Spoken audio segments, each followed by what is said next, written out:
Rruga dhe rrugicat në zonën informale pas drejtorisë së policisë në Shkodër, me gjatësi mbi 3 kilometra, janë rikonstruktuar dhe përfunduar kohët e fundit, duke sjellë një përmirësim të dukshëm në infrastrukturën e kësaj zone.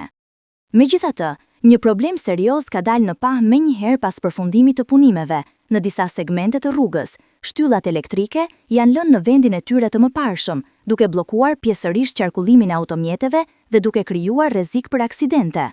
Siç tregojnë pamjet e realizuara para ditën e së shtunë, shtyllat janë të pozicionuara në pjesën e rrugës së re, në disa raste vetëm pak centimetra larg korsive të kalimit.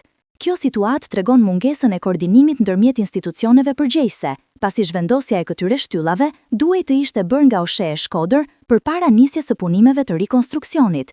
Punimet në këtë projekt zgjatën për disa muaj, ndërsa tashmë që rruga është përfunduar, mungesa e spostimit të shtyllave po e vën në pikpyetje cilësinë dhe efektivitetin e investimit. Përveç pamjes së pakëndshme, shtyllat e lëna në rrugë paraqesin rrezik të drejtë për drejtuesit e mjeteve dhe për këmbësorët. Ndërkohë, Bashkia Shkodër, si institucioni administrues dhe përgjegjës për mirëmbajtjen e rrugëve, ende nuk ka reaguar për këtë situatë. Kjo kërkon ndërhyrje të menjëhershme nga autoritetet vendore, në mënyrë që të eliminohen pengesat ekzistuese dhe investimi i bërë të përmbush qëllimin e tij, përmirësimin real të jetesës dhe lëvizjes së komunitetit në këtë zonë të Shkodrës, ku jetojnë mijëra familje.